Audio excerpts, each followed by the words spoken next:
Hey, it's Noah from noahbritton.com, and in this video, I'm going to walk you through the top 10 things I think every agency should store when it comes to their leads. And I do this because I want to make sure I know exactly where somebody is in my process. I want to have all the pertinent information about a lead at the tip of my tongue, and I just want to close more deals.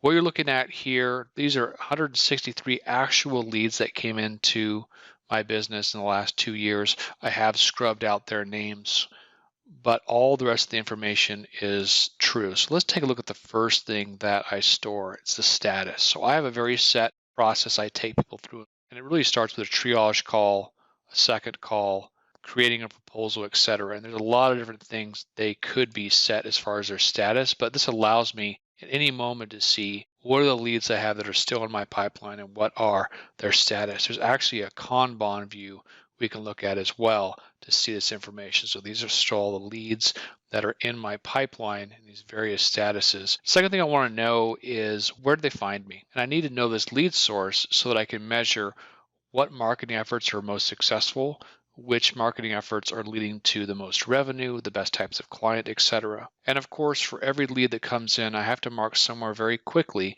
what is the scope of work they're looking for. So I just have a number of items I can select: care plan, brochure, custom illustrations, logos, etc. And then when the lead started, putting this information in here lets me know how many I'm getting per month.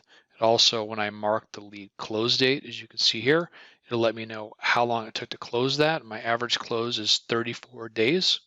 This next field, verbal estimate. So if we've given a prospect a verbal, say over the phone, it's been a week since they've talked to them, they call us up and they say, hey, that verbal estimate you gave me last week, what was that again?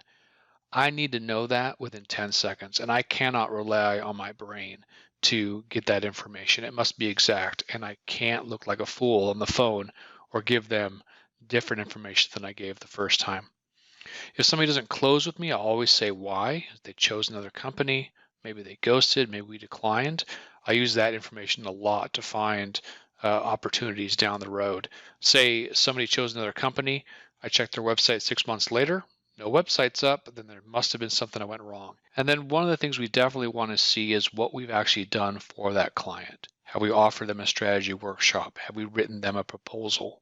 Have we had a triage call and then a second call and then provide them a marketing analysis? I do those over video.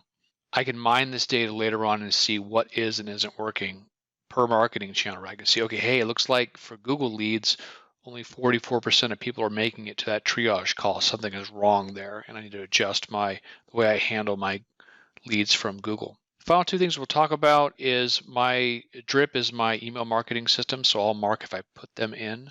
Some of them I may not want in my email marketing system. And then finally, I mark if I requested them on LinkedIn. Now, that's about 12 fields we've talked about. There's actually 40 different fields that I store as part of my lead tracking. And this just keeps my process on rails. Like, I have a very high close rate, partially because I never get lost where they are in the sales process. And I have all that information at my fingertips so that when I'm talking to somebody, I can look it up very, very quickly. And I just basically look like a wizard. So I hope you've enjoyed how I'm tracking this lead information. I'm going to send you the next video on what kind of information I store about clients.